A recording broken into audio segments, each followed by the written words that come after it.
Welcome, everybody. Thanks for downloading another episode of Wigs for Wigs.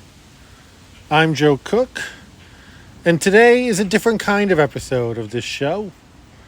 We've spent a lot of time on this show giving our points of view on topics in history and in politics. A lot of time lately talking about Donald Trump and how terrible the people I've had on the show believe he is. And occasionally we've had on a guest author to talk about one of their books, which have actually been my favorite episodes of the show we've done. One author we were planning to have on very soon was Dr. Peter Carmichael. Dr. Carmichael, Pete, has been the director of the Civil War Institute at Gettysburg College for 14 years. He's one of the leading scholars in the country on Civil War history and has helped to transform the way people think about the Civil War as a subject. It's not just a story of battles and generals and presidents. Pete challenged us all to think about the gray areas between the lines and the hidden figures in Civil War history.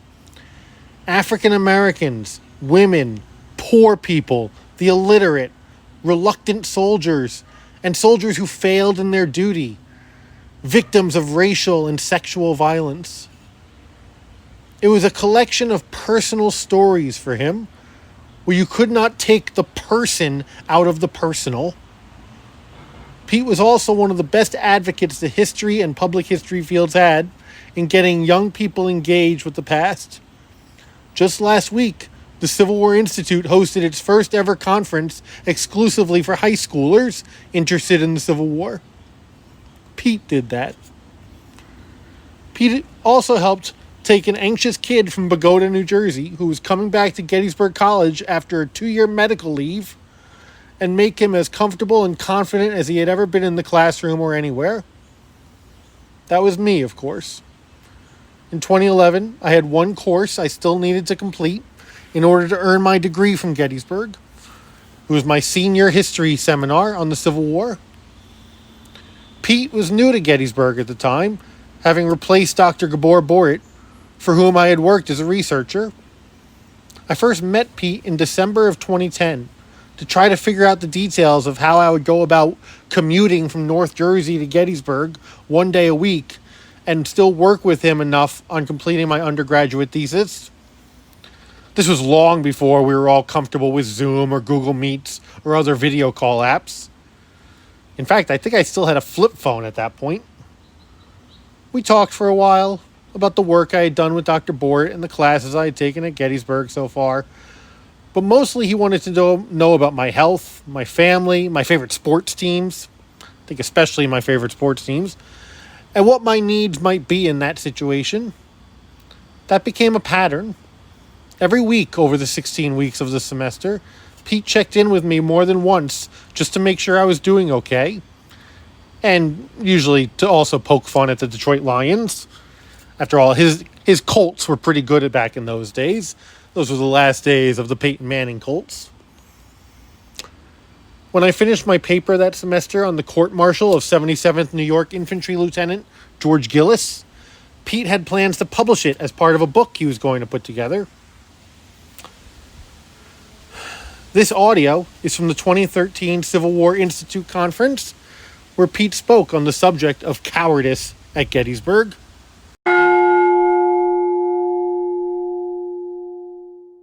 As hard as the military justice system tried to reduce cowardice to a black and white matter, these cases existed in the murky gray matter of war.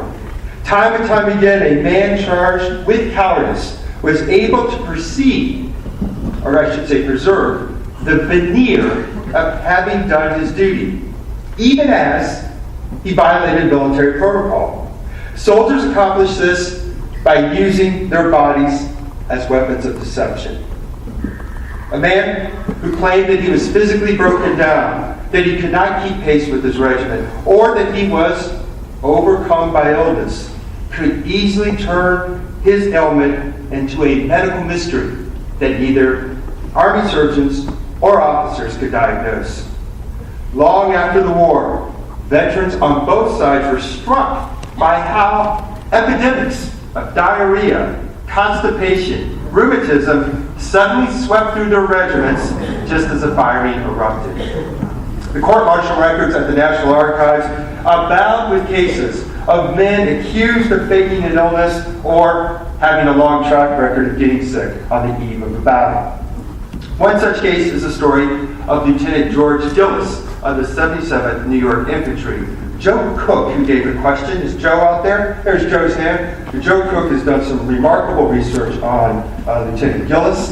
The editor, whose name I will not mention, if he can get his acting here, he will take Joe's article, which will be part of an anthology entitled Cowardice at Gettysburg. Joe, among 5 other Gettysburg students, have done remarkable research in the National Archives.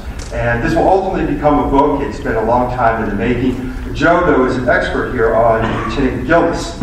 Gillis, of the 77th New York again, he had been under suspicion for missing the battle at Chancellorsville. At Gettysburg, he was charged with absent without leave. But Gillis claimed that he had ulcers on his legs, and that's why he was not fit for duty. For much of July 2nd, he was able to keep up with his regiment by either riding in an ambulance or riding on his horse. But suddenly, and within a few miles of Gettysburg, he disappeared while the men stopped to make coffee.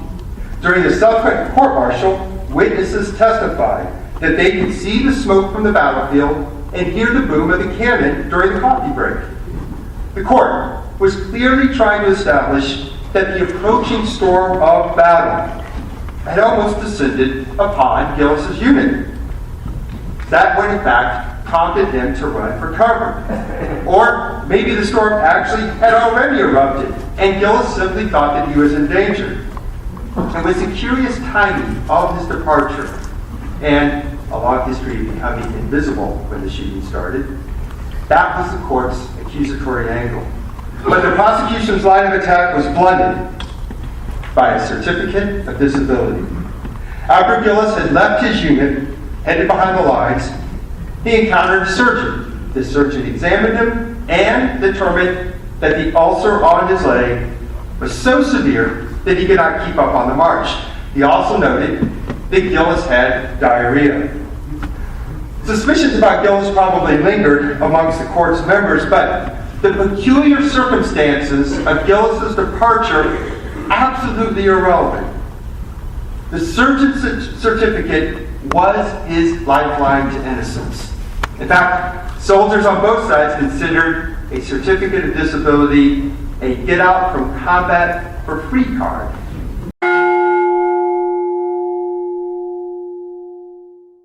Unfortunately, that book never happened. Pete became extremely ill just as he was starting to wrangle the book together, and it had to be put aside. But he was still supportive of my work. He connected me with people at the Savis Beatty Publishing Company who were planning to relaunch the old Civil War Regiment's Journal, and I signed a contract to publish the article in one of its first issues. That would not have happened without Pete. Unfortunately, Savis Beatty never wound up following through on relaunching the journal, but Pete continued to reach out to people on my behalf to try to see about getting my article published. I say this all because Pete absolutely did not need to do any of that, but it was just who he was. He couldn't stop himself from trying to help a former student achieve a goal. Dr. Carmichael was acknowledged throughout the Civil War history community as the biggest promoter of young scholars and their work, and I was just one of dozens and dozens of people who can say that Dr. Carmichael did everything he could for me. That said, even most of the emails about trying to get that done usually started with something about the Lions and the Colts. I last saw Pete at this year's Civil War Institute conference in June. He wasn't feeling well. He missed the first day of the conference. Then he was clearly ill as he delivered his talk and moderated a panel discussion on day 2. He was worn out and didn't have the easy charm and frequent smile that was so typical for him. But he soldiered through, and he still spoke with anybody who wanted to speak with him and signed all the books that people thrust in front of him. He wished me well on next year's Detroit Lions season, and he urged me, as he often did, to bring some of my students and my son to Gettysburg to get out on the battlefield with him for a day. He asked how my job was going, and he asked how my mom was doing. My mom always brings up how sweet it was of Dr. Carmichael to come over to my family during graduation weekend back in 2011 and just hide out, as Pete put it, talking about the NBA when he was supposed to be at some official function. I don't know how he remembered that, but despite seeming to be in a bit of an exhausted haze that day a month ago, he actually brought it up as he asked how my mom was doing at the conference. That was the last time I saw Pete. Dr. Peter Carmichael passed away this week at 58 years old. Tributes have come pouring in from the Gettysburg community and from the Civil War history community. I posted my own small one on social media. But I wanted to put this episode out to share his story with all of you as somebody who had a profound impact on my life. Pete was also a supporter of this show and was planning to be on it as a guest. We had been trying to work out scheduling of that for a while. Since he now belongs to the ages, I want to encourage all of you out there to look up some of his public presentations. There are a great collection of them in C-SPAN's video collection that you can find online. You'll learn something new, and you'll learn it from one of the kindest, most decent people to ever occupy a spot in American academia. As a sample, I just want to play something for the remainder of this episode. In 2018, Pete video conferenced in to talk with my students in North Carolina as part of an event I was doing on the legacies of emancipation. I've hosted several such events over the years, all through the Gilder Lehrman Institute, whom Pete worked with very closely. And Pete gave his feedback on my remarks for each of those events. This event I am including on this episode was a Q&A with the students. The audio recording has some issues. There are some small gaps scattered throughout. Again, this was pre-COVID. We weren't experts on this kind of thing yet. In fact, the recording only kicks in after I had already started my introduction of Pete, as you'll see. But it's a perfect example of Dr. Carmichael's efforts to do everything he could to reach young people and get them thinking seriously about America's past. I hope you enjoy the discussion. I also want to encourage all of you to reach out to me with stories of teachers or mentors or professors who had a profound impact on your lives, the way Pete did on mine. I can be reached, as always, at wigsforwhigs, that is wigsforwhigs, @gmail.com. I really hope to hear from you. I can say so much more right now, but let me just leave it with this. I'm going to miss you, Pete. You were the finest professor, best mentor, and kindest friend a person could hope to find.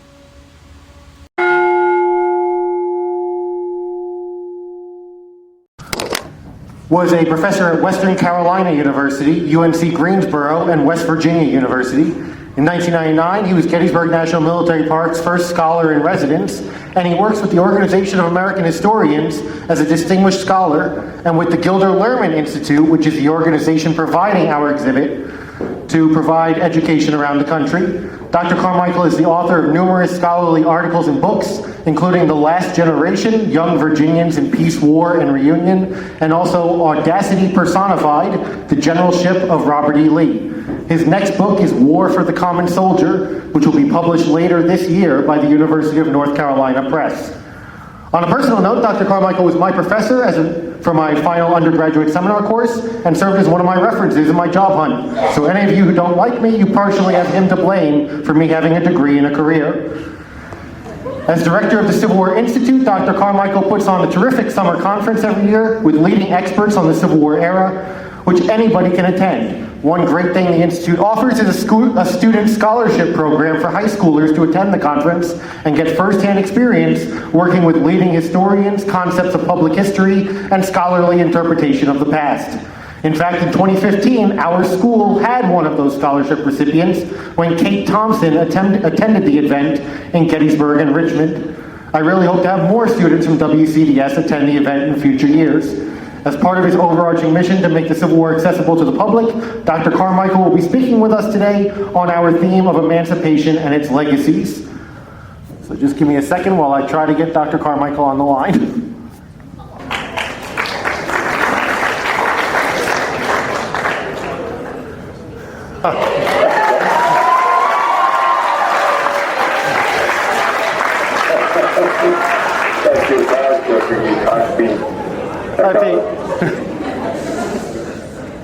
We've been having some issues. Can you hear me now? I can hear you all right. Can you hear me? Yes, I can. Good. Excellent. Good. I just gave a brief rundown to everybody about your expertise and also about the CWI summer conference, which a couple of years ago we had a student attend, and I'm really hoping to have more in the future. So I didn't know if you maybe just wanted to start off telling us a little bit about the summer conference. Well, first of all, the summer conference is not open to anyone who's a Patriots fan. And I live here in North Carolina. I agree. Do they hear me? I hope they can hear that. That's an important point. No Patriots fans. No Patriots fans. I think we're okay. I think you're okay here. It's possible for me to see them. I'm happy to talk. I can see them. Ah, okay. Yeah. Let me see what I'm talking. What? I didn't realize.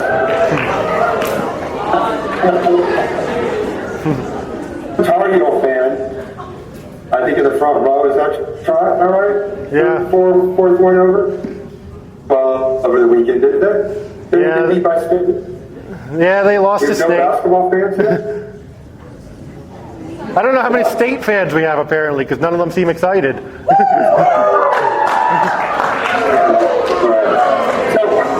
Yeah, can you all hear me okay? Yes. Shake your heads. Yes, I think they can. All right. So what Mr. was referring to is the Civil War Institute Summer Conference. It is a conference that attracts about 250 to 300 people from across the country. It is a week-long lectures, battlefield tours, and it is aimed at a range of audiences, including special sessions for high school students, because we all know how boring adults can be, especially, I hate to say it, adults who are really interested in history. That's all they want to talk about.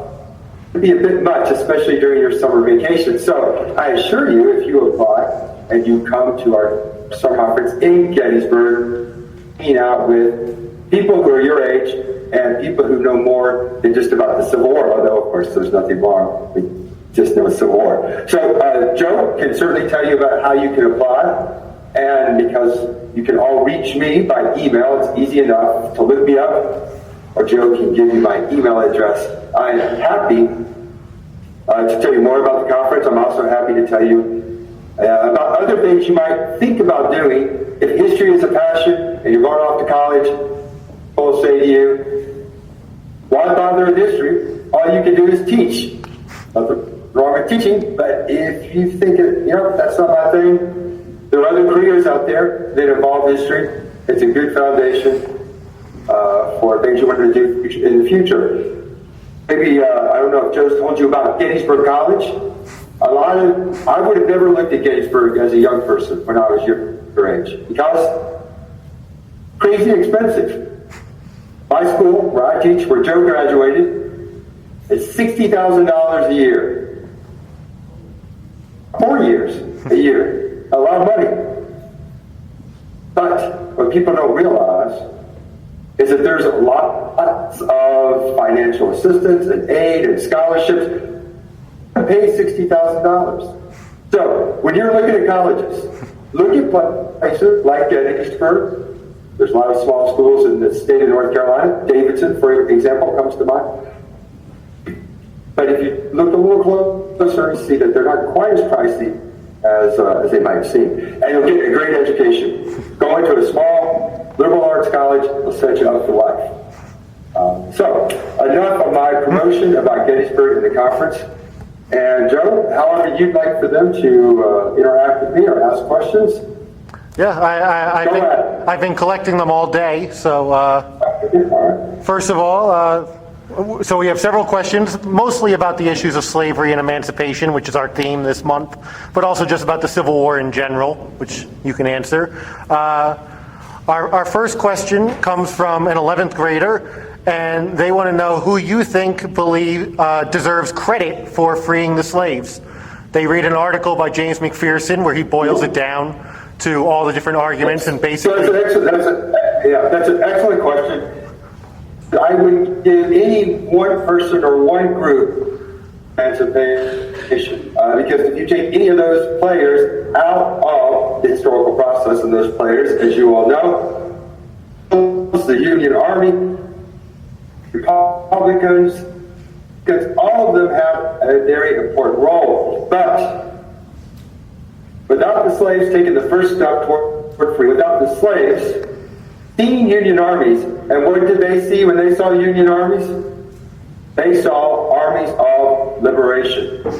And so when they ran away from their masters, they forced or they compelled, ultimately Congress and then ultimately Lincoln, to change this war from a war of union to a war of emancipation. And it was, as a result, a revolutionary moment. And as I said before, all those groups, they're absolutely critical. Slavery without understanding the relationships that they have amongst them. Thank you. In fact, even...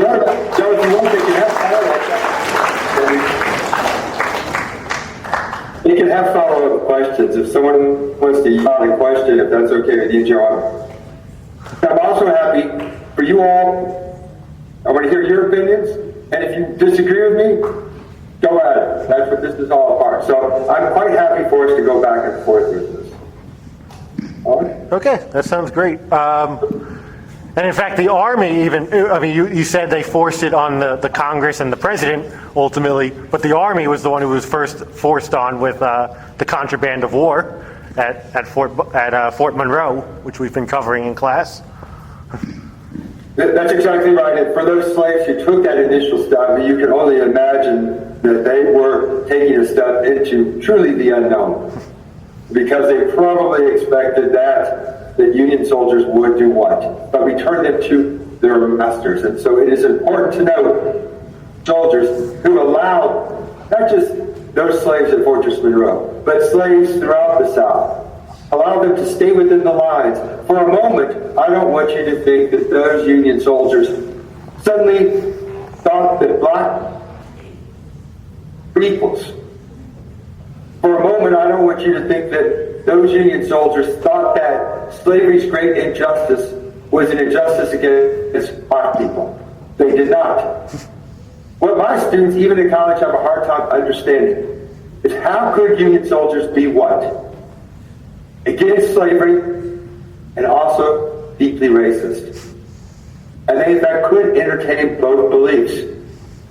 But what's truly amazing is that during the course of the war, dyed-in-the-wool racists who fought in the Union Army, they ultimately changed their views. They showed a remarkable flexibility because they saw firsthand that many enslaved men were willing to do what? Put on a uniform, shoulder a musket, and give their lives for the Union cause. I'll finish this very quickly here, and this is a story that could, for some of you, be upsetting. History is what? If you're paying attention right now, you know that history is filled with stories of brutality, of violence, of despair. But even those stories that are reaffirming of the human spirit. Petersburg, Virginia. John, how far are they all from Petersburg, Virginia? We're about 3 hours. 3 hours? Petersburg, Virginia, in 1864, the Union and Confederate armies were locked in what was called a siege. And it was a stalemate. And some Union soldiers decided to break the stalemate, to dig a tunnel underground. Of course, all tunnels are underground. Beneath the Confederate lines, they then put explosives. Of course, the Confederates, they could hear what was going on underneath them. They knew that the Union Army was building some kind of tunnel, some kind of mine. Did what? They detonated it, right? It was a great explosion, massive explosion. In the middle of the Confederate by a Union Army attack. In that attack were black soldiers. They're called this USCT, United States Colored Troops. Those black soldiers, as they marched into or charged into this great hole, gap in the Confederate line, and this massive crater, of course, left from the explosion. They, of course, were on the verge of splitting the Confederate line into two, marching into Petersburg. This great victory was right within reach, but their officers, who were white, not black, but who were white, their white officers, many of them were behind the lines. Some were even drunk. They were leaderless for a moment, and in, of course, that moment, the Confederates regrouped and they counterattacked, and you can only imagine the anger that gripped these Confederate soldiers. They were first angry that the Yankees had done what? Exploded this great mine. They considered that to be a dastardly act. That's not a civilized way of waging war. But what really infuriated them, black men in a Union uniform holding a musket. Many of these Union soldiers, black Union soldiers, were yelling, "Remember Fort Pillow." Any of you out there know what Fort Pillow is, Joe? Have they got to that yet? We haven't covered Fort Pillow yet. Well, hopefully you'll always remember this, because Fort Pillow is in Tennessee, where there were black Union soldiers who were not allowed to do what? To surrender when the Confederates attacked, and Confederates murdered them in cold blood. Murdered them. Of course, this news spread throughout the North and the South, and when these black men at the crater were making their charge, what were they yelling? "Remember Fort Pillow." Counterattacked, and when they captured some of these black soldiers, Confederates said that many of them at the crater in Virginia were not allowed to surrender. They said that you could walk behind the lines all the way into Petersburg, and you would find black Union soldiers, of course, without any guns. They had been shot in the head. They had been murdered. Every black man who charged at the crater knew that that was a distinct possibility.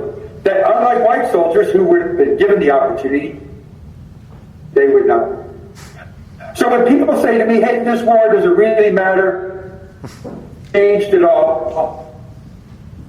I tell them about the crater. I tell them about the fact that in that moment, and slaves, many of whom had said that they could never be men, but in that moment they proved what? They proved that they were men. That this cause, the Union cause, would also be a cause for emancipation and freedom. That story I just told you when I was your age, and when I would go and visit the crater, it's part of a national park. Can you believe that that story I just told you was nowhere to be found? There was no sign, there was no marker. And can you believe that the people who lived around the battlefield today in Petersburg, African American, denied their history. Denied their history until about 15 years ago. So, remember the crater, as you should remember Fort Pillow. Remember this sacrifice in blood had meaning. And for the white Union soldiers who saw what happened at the crater, make no mistake about it. They knew that their comrade, as they called them this, they called them smoked Yankees. That's what they referred to them as. Smoked Yankees. They knew that those smoked Yankees, that when the moment came, that they would step up and that they would give themselves physically for the Union cause. All right, next question. Or don't have any other comments? In fact, the Confederate commander who massacred the black troops at Fort Pillow was none other than Nathan Bedford Forrest, who then went on to be the first Grand Wizard of the KKK. So, Nathan Bedford Forrest. Yeah. One thing I think a lot of people have difficulty understanding is why the average Southerner, the average white Southerner, who didn't own a slave probably, why they had such a vested interest in defending slavery in the Confederacy, why they did take such pleasure in killing the black troops at the Crater, for example, when they didn't personally own slaves. I think Herrenvolk democracy is hard to explain to high schoolers and general audiences. Maybe you could do better than I could. Okay, well, so we're going to go back to the Crater. And Joe, if you don't have it, I'll send it to you and you can share it with your students. It's a powerful letter written by a Confederate who watched the Crater. He saw it all happen. And he wrote back to his sister, his younger sister, who lived in Richmond, Virginia. He said that he saw men, Confederate soldiers, who normally with slight wounds would go right behind the lines. At the Crater, that they were so agitated by the fact that they were getting shot by black troops, by black soldiers. He said that they continued to fight. And he said they fought with more spirit and more aggressiveness than he had ever seen before. Let's be to this point. Here's the first thing. White Southern men, even if they didn't own slaves, even if they were poor as dirt, what could they always say to themselves? You were black and were a slave. Now, that wasn't enough for most non-slaveholders to fight the Confederate cause. It's an important thing for you all to contemplate. How much choice did a poor white man during the Civil War have as to whether he would fight or not? Junior? He had no choice. He had no choice. Did you hear it? He had no choice. He had to fight. And he fought if pressed, because he said, I am fighting for the defense of my home. What does that mean? Well, defense of home did mean slavery, even though he maybe didn't own slaves. Just as today, if somebody were to say to you, I am fighting to defend the United States, I suspect not that we have today would say, I'm fighting to save capitalism. That I know that when we fight for our nation, is at the very core of power. Well, none of us in this room, right, where you're sitting, just as Confederate soldiers were never large and wealthy and powerful slaveholding class. So yes, race mattered, but also these men, there's not much of a choice here. And when they in fact did fight, that if Union armies prevailed, if they were to win, that could mean the very end of their homes and of their communities and of their place as what they would say independent white men. You can't underestimate the power that an invading army gives to the people who are or who were trying to defend themselves. I can imagine how many of you are friends, maybe many of you are not, many of you maybe are indifferent to each other, who knows? But I can tell you this, if there were a war, action, you would be called into an action as a community.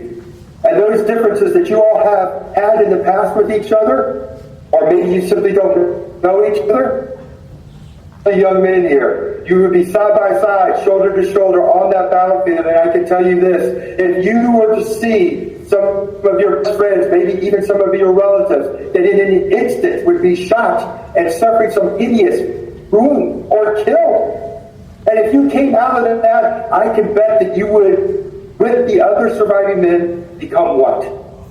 A band of brothers. The battlefield and killing, even men who were, before the war, maybe even adversaries, maybe men who didn't really know each other, the battle would do that. And for the women here, the women would have an instrumental part. I don't care if it's northern or southern. This war was not separated from the home front. They are utterly connected to each other. And so what often happened when Civil War units went off to war, the women in that community, they would provide a range of things. Clothing, of course, food, but the most important gift that women gave to their men was a battle flag. And that battle flag, for those men who fought under it, it was a reminder every time they went in battle what the stakes of the game were. For their wives, for their mothers, for their sweethearts, that they were fighting for their homes. Often the flags themselves, the material of it, were women's dresses. Which is odd, I know, but that's not the point. The point is to understand this great bloodletting that occurred in this country. And of course, it is absolutely incumbent upon us,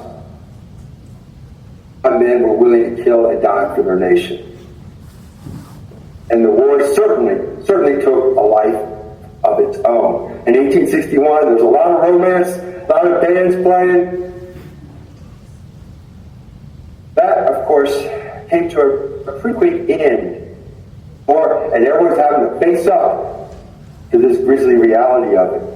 Joe, have you showed them any photographs that were taken after Antietam or Gettysburg? I did. The Matthew Brady's and the Alexander Gardners. Yeah, and we looked at the 3D versions of them, the stereoscopic imagery that was common at the time. Joe, one other thing, I know you have some more questions here. One thing that it would be great if your class is to come to Gettysburg as a class. A long weekend of sorts, and many of the photographs of the battlefield, I could take you out there and we could see where the photographer stood, of some of the men who experienced the fighting there. It is, I think, an opportunity that is truly unique and something that will give you a real sense of the past itself. I agree. All right, next question. You brought up women there. I actually have two questions from students about women, different kinds of women in the war. Langley, who's an 11th grader, wants to know what were the most significant differences. How are you, Langley? I think she's not going to identify. There she is. I like someone who likes the camera. Thank you, Langley. Go ahead. What were significant differences between the roles of northern and southern women during the war, if there were any? Of course, there were. The first difference is one that is very striking, and that's simply that the war was largely fought in the South or in the Confederacy. So most northern women never had to confront the possibility of an invading army bringing destruction to their property. But it is, of course, important for us to make distinctions according to race and to class. So if we start with class, if you're poor and you're in the north, or if you're poor and you're in the south and you're a woman, because there is not a lot of what we would call welfare support. There is some, but there's not a great deal to help these women because they're in crisis. They're in crisis because their men are gone, their men are fighting, there are men on both sides, but it's paltry, meaning that's not very significant. And it's irregular. And now on top of that, these women have to do what? Keep the farm going. And so the physical and emotional and financial duress and demands on women on both sides, but especially if they're poor, is extraordinary. Desertion, especially in Confederate armies, on Confederate women, white women. In fact, after the Battle of Gettysburg, some Confederate deserters from the state of North Carolina. So how far are you all from Wilmington? How far are we from Wilmington? An hour and a half. There were 12 soldiers from the Wilmington area. After the Battle of Gettysburg, it was their intent to try to get back to their homes. They didn't make it. They captured, they shot one of the Confederate officers who arrested them. These men were lined up. They were executed. Each soldier faced a firing squad of 10 men. Display of military power against deserters. The newspapers in North Carolina and Virginia ran articles about it. And who did they blame for? Who did they blame for these men getting shot by firing squads? They blamed Southern women. They blamed Southern women because they said Southern women were doing what? They were sending letters to their men in the Army, and these letters were begging, pleading for them to come home. And Northern women who were poor often did the same as well. I want you now to talk about enslaved women. There are very few reported rapes in the Civil War. But when it came to enslaved women, I suspect many were not reported. Enslaved women, they were as vulnerable as they had ever been because they didn't have, back in their homes, the white men who owned them, that's the key part here, who owned them, stop any sexual violence. So for an enslaved woman, more responsibilities, and wait, what else? Men and women. So you've got some old dude, who's white, of course, who can't get into the Army, and you got his wife, so they can't hardly do what needs to be done around the farm, but they're trying to get these enslaved women to do more work, right? And if there is any kind of attack or sexual violence directed toward enslaved women, they're what? There's not much they can do. White folks, they're always wondering about their slaves now. They're wondering, are they going to run off? And this is what white folks said about their slaves who ran off. You'll be shocked. They thought they'd been betrayed. Time again, we have treated our slaves like family. That's what they wrote. That's their perception. I'm not saying that was a family to us.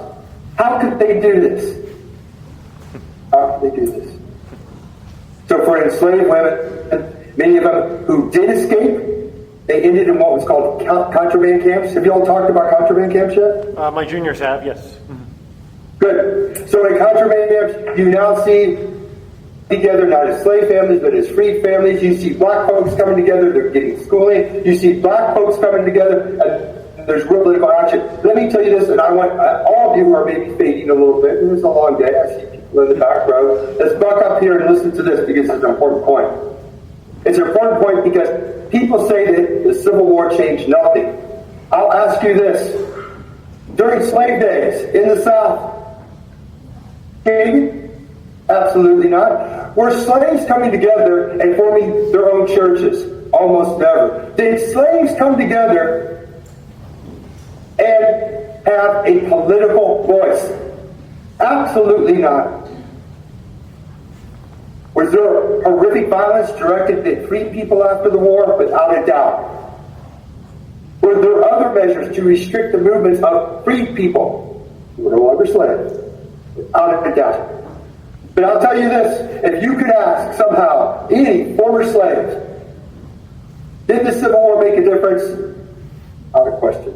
I would say yes. Despite the fact, there was tremendous violence and other horrific things that were certainly inflicted on African Americans, but it's not slavery. And the big thing above all else, ready? After 1865, were blacks being bought and sold, separated from their parents? Nope. Not even close. All right. Good question there. Yeah. Next one. You actually answered a couple other ones that people had. Ninth grader Trent wanted to know about the treatment of female slaves. You talked about that. Let's get a little bit more. I want to talk to you about. These are very dicey topics. I talk to my college students about it all the time. You strike me mature, emotionally mature, and intellectually mature audience. About enslaved women. They, as you probably know, were exposed to sexual violence in which they had almost no recourse. relationships that came out for me to you because they're so incredibly complex. An enslaved woman and her master, we must recognize is based upon what? Coercion and violence, without a doubt. But they then develop some kind of intimacy. Now, don't get confused here. I said intimacy that is coerced and forced. James Hammond, South Carolina planter, my students at Gainesville College tomorrow are going to read a letter from him that he wrote to a British abolitionist. He was a very prominent man, big thinker about many ideas, and he wrote this note, and this is so utterly bizarre to me. This note I'm about to describe to his son, when he knew, Hammond did, that the end of his life was near. And in this note, he wrote to his son, and he said that this female slave, and I believe her name was Sarah, he said, Sarah claims that 3 of her children, he said to his son, she might be right. In fact, I think she is. And then, here's the thing that's so odd. When I die, you take care of those children because they are our blood. To you, because James Hammond, we can, of course, render moral judgment against him in so many ways that he does not live up to our standards, not even close. I say this to you because what I saw as a northerner, I grew up in Indiana, but what I've always seen in the South, and what's always struck me as an outsider, is that black and white folks, you have to live together in a way that most whites, it's true, most white northerners never have. I'm not suggesting that it's always been a sense of equality amongst black and whites in the South, of course not. It's in the North as well. That is the reality of the world that we inhabit. But we live in a much different world, as I keep trying to stress to you all. Also a historical legacy here. And it's one that many of you are a part of, if you are, of course, your families are from the South. And it is one that I think that you should be proud of. And you should be proud of the fact because Dr. King himself, Martin Luther King, what was his vision? What was his dream? That the sons of slaveholders and the sons of Confederate soldiers could sit on a hillside together as Southern brethren. And that can only happen when there's a recognition that all of the South is what? It's so intertwined. I didn't say equal. I didn't say brutal. I didn't say that there are places that are truly more than just a little discouraging. It's downright demoralizing. That's history. Hell, that's anywhere you go. But what you need to remind yourself is that you come from a place in the United States that has a unique past. Past of a place where enslavement reigned. And again, remember, I'm from the North. Don't let Northerners wag their finger at the South.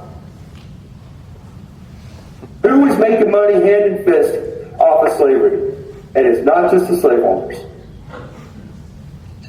Northern industry, and we got to go across the ocean.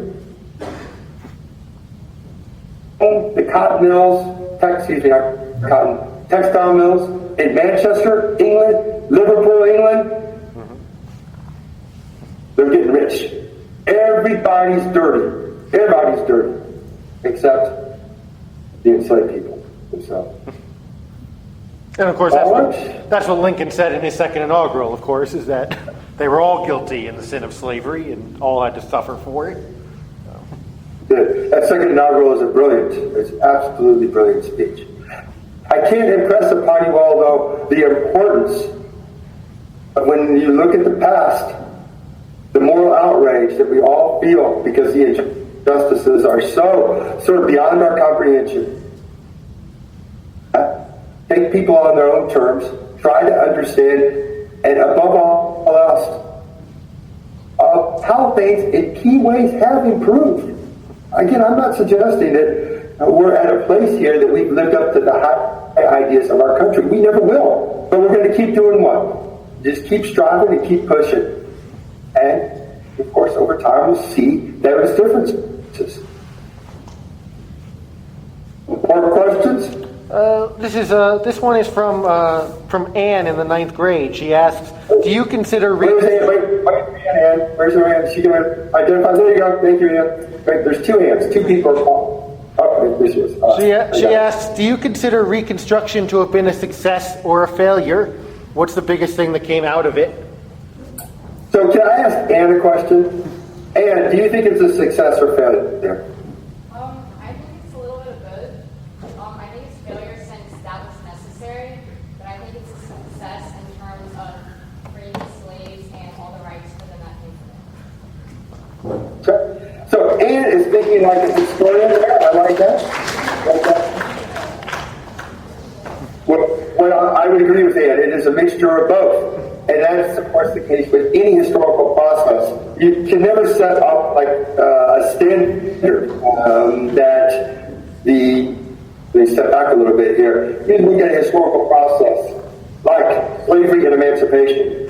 And if you started at the beginning of enslavement and say, okay, for these people, for these enslaved people to be truly free, for freedom to really be meaningful, people in the past should have hit. They should have achieved this. For example, full equality, the right to vote, the right to own property, and the list goes on. Here, that in the wake of the Civil War, that freed people, as I mentioned before, that they gained a degree of autonomy that they never ever had in slavery. With education, with property, and above all else, that they did not have the intrusions that they once had to endure. And I'll ask you this. There's somebody else. You guys have to get tired of me talking all the time. Do you consider the Klan, emergence of the Klan, as an example in fail? Yes, no? Dan, or anyone? Do you consider the Klan after the Civil War? We all know the Klan, we all know the attire they wore, we all know they terrorized black folks. Example of Reconstruction is a failure, or somehow does that signify the Civil War brought a degree of change? Go ahead, Ann, or anybody else.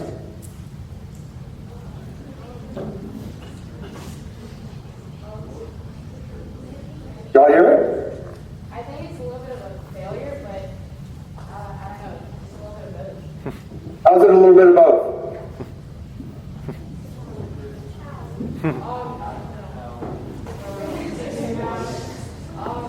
Don't tell me what you said, I can hear that part. I think it's bad because that should really have never happened. And I guess the persecution was definitely awful in my mind. But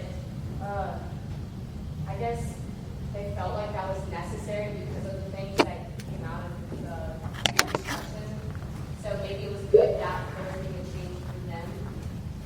I don't know. Well done, Ann. You're getting very close here. Again, she's thinking like a historian. Nice job there, Joe. Clearly, Joe, you got outstanding training again for college because your students are, of course, thinking about these things in complex ways. Was there a Klan before the Civil War? Of course not. There was enslavement. They didn't need the white South. They didn't run around with white hoods.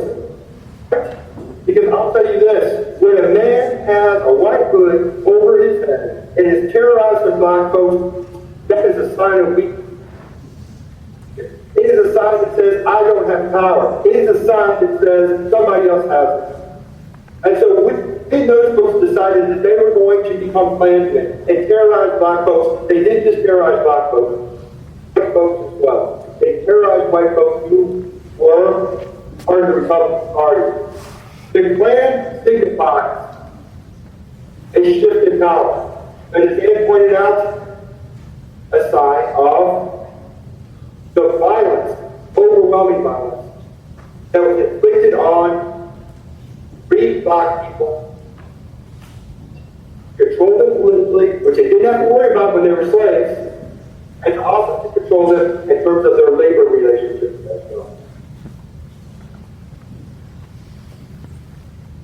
How are we doing here on time? Okay? Yeah, well, we're okay on time here. This is one from several of our ninth graders.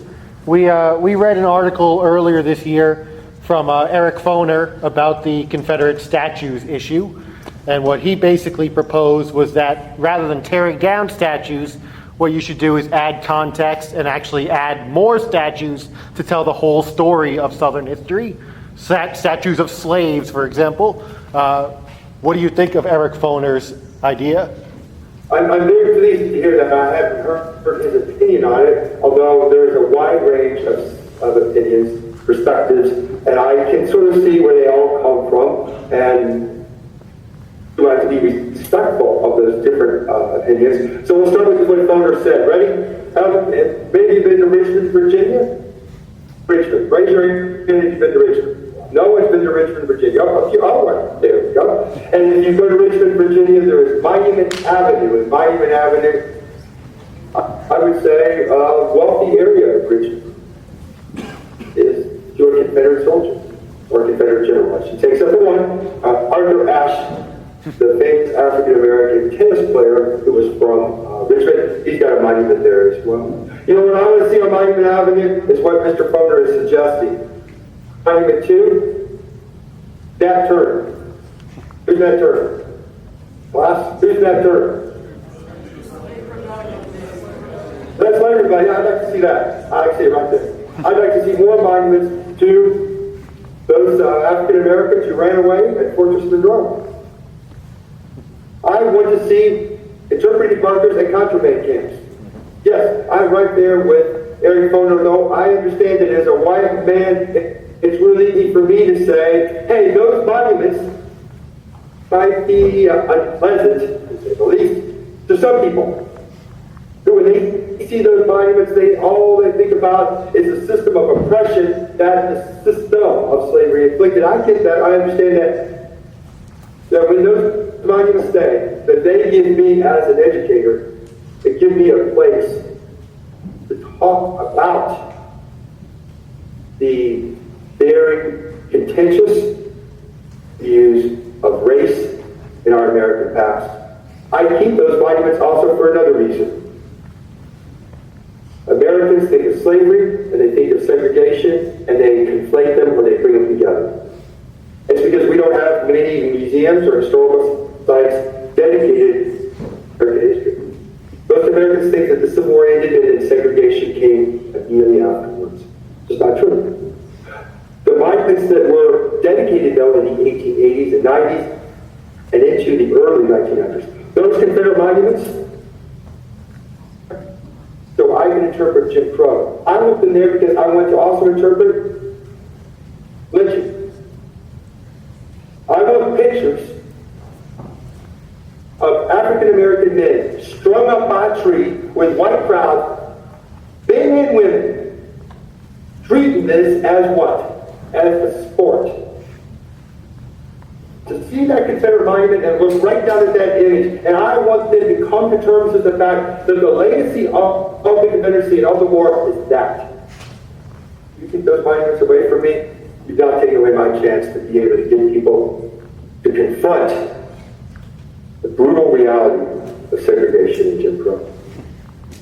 I'll say one other thing, and we've got a big audience here. Jump in here. I'll tell you this. I think in none of my language here, African Americans, I didn't say wealthy, I said poor. I think that poor African Americans have issues, as all poor people in this country have issues that are more important than a monument, like housing discrimination,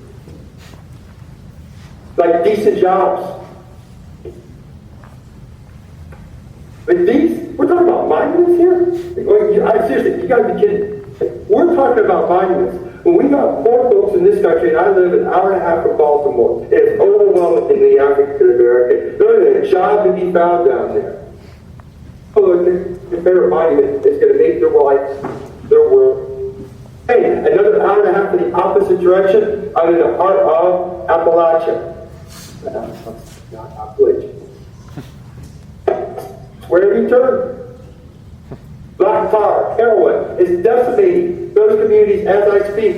Those poor folks in Appalachia never get down here today, just as those poor black folks in Baltimore never come here. So instead of talking about minors, let's talk about the fact that we have poor people in this country, black and white, who are culturally, they are what? Light years away from each other. And we keep, of course, talking about what? Heritage and minor family. Push that aside. Let's talk about the real thing. Let's get people real jobs. Let's get them for education. Let's talk about housing discrimination. There's so much. Let's talk about black incarceration. We got a generation of young black men who are getting tossed into jails because it's become a business in this country, and we're talking about violence.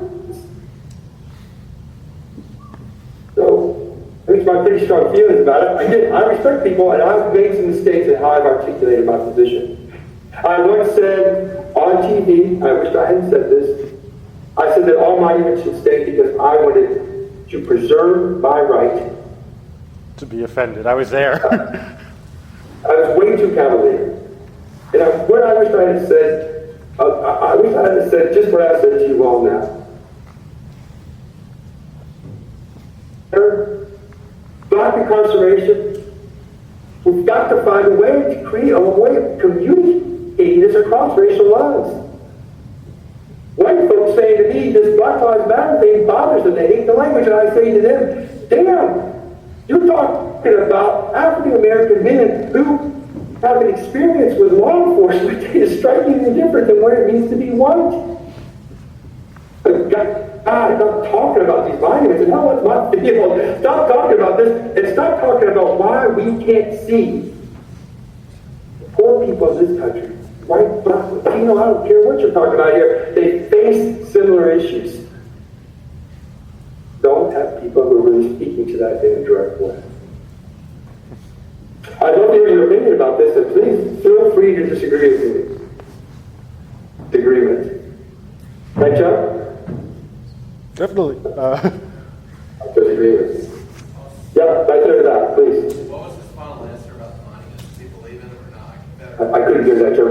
Could you repeat it for me? He asked just to boil down what your answer is on the monuments. He couldn't. Well, my boiled down answer is that for the most part, I think they should stay. But situation. So, for example, in Memphis, Tennessee, which is one of my favorite cities, in Memphis, Tennessee, in the heart of the African American, where poor African Americans live, there's a monument to Nathan Bedford Forrest.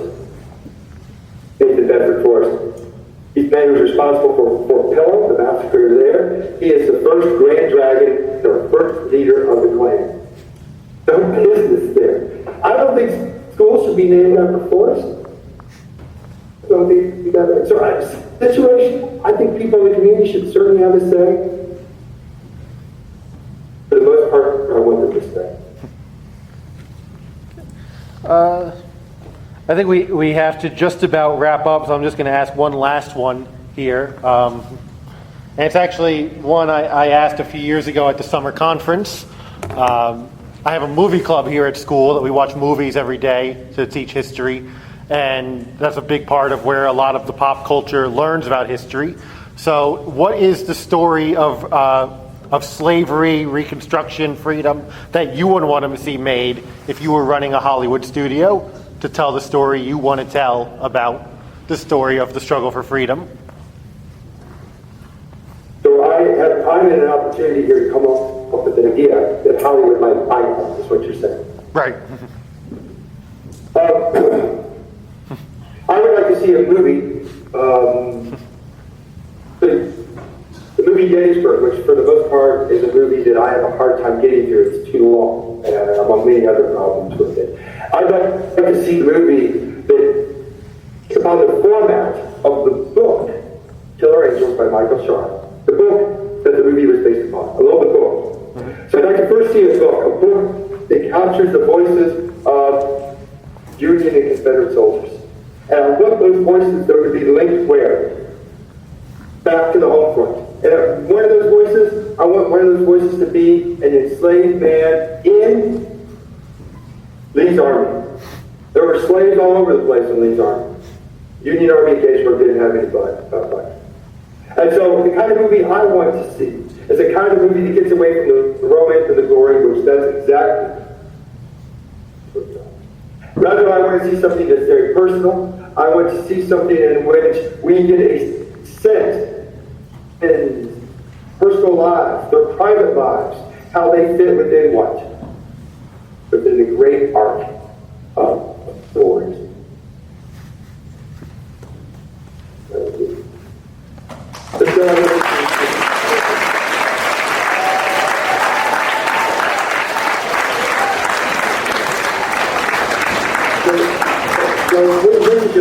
When does the school year end for you all? Last week of May is our graduation. So, John, hopefully you and I will have a conversation, and at the very least, we could bring, some of your students, if not the entire class, at some point, and maybe you can do it in the springtime. That's often when the hotel rates become a little bit more reasonable. Yeah. And I certainly can be available as others. They give you all a chance to see Gettysburg College as well, which I think you guys would enjoy. But I think that's something that you guys should, because you all are very fortunate. I didn't have a teacher like Joe when I was in high school, and it was utterly dreadful. I almost started to hate history. And so I'm very appreciative of what Joe is doing for you all, because it's not like people like Joe. I don't have students at Gettysburg College who have a passion for the past, who understand the importance of the past. So thank you all for being so attentive, and I really, it's sincere to say that I hope that we have an opportunity to meet in person, because I so enjoyed it. I definitely like to organize that. Thank you. Thank you very much. All right, John. Thank you, Mr. President. We'll talk soon. Thank you.